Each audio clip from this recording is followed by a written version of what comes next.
What's up, y'all? Back again today with another special video. So today is Martin Luther King Day, a day that commemorates one of the most influential figures in the civil rights era. Now, Martin Luther King Jr. was assassinated in 1968, and since then, as a nation, we've had a chance to reflect and realize the impact and the strides he's made as far as equality for blacks in America.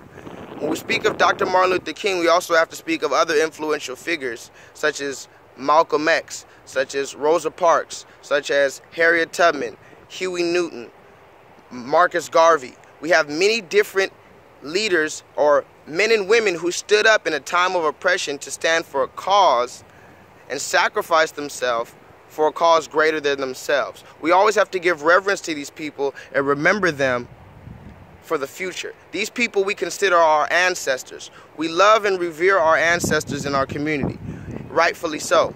When we speak of Dr. Martin Luther King, since it is Dr. Martin Luther King's birthday, or should I say, it is Martin Luther King Day, which commemorates his birthday, I find it rightfully fitting to mention his I Have a Dream speech. This is one of the most memorable speeches probably in recorded history. In that speech, one of the most famous quotes is when he says he has a dream that one day his 4 little children will live in a world where they're judged by the content of their character and not the color of their skin. Now, as a child, I remember hearing this line, and it impacted me even as a young child. I thought about the idea that this man would give a speech and mention his children in the world, as opposed to him in the world. So he wasn't concerned with himself and his own well-being. He was more concerned with the future generation. Not just his children, but the children of the future generation. So this is why he was now he's considered one of our great ancestors. I say that to say, we are the ancestors of this time. I'm submitting the idea that there's going to come a time when our children are going to look to us, hopefully, in reverence for the things that we stood up for, in reverence for the times that we stood up in the face of oppression. Because many times we put ourselves in the predicament where we just think about ourselves.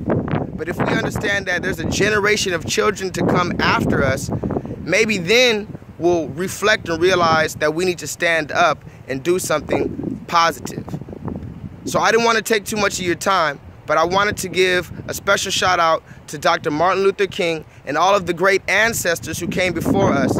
And I wanted to give a shout out to you that's watching right now, because you're an ancestor in the making. Stand up and do something now that will make you great in the future. It doesn't matter if you're even considered an outlaw or a rebel for what you're doing at the time. Let me give you something to think about. Many of the great leaders of our time that we consider great now and that are commemorated now were considered rebels and outlaws at the time and lawbreakers at the time that they lived.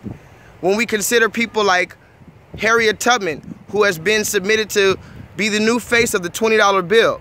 At the time, Harriet Tubman was a slave, and she gathered other slaves to run away from their plantation, which at the time was a crime.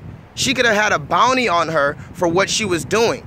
But it took nearly hundreds of years later for her to then be commemorated, quote unquote, by being placed on a dollar bill. Now we see the irony there that at the time, everyone would have ostracized this woman for what she was doing and what she believed in, but she stood up and did it anyway. She didn't know that hundreds of years later, her face would be on a dollar bill. She did it for a separate cause. But see how deep the psychology is, where many of our people can never receive their praise while they're alive. But I submit to you the idea that it doesn't matter about the praise and adoration of human beings in the now. What we're doing it for is our legacy and our lineage and our heritage. So stand up for something righteous right now, because you may not live to see the day where what you're doing comes to fruition, but you can plant the seeds for the tree to grow. And we know when a tree is deeply rooted, it does not fall down. So with that being said, I need you to please vibrate higher.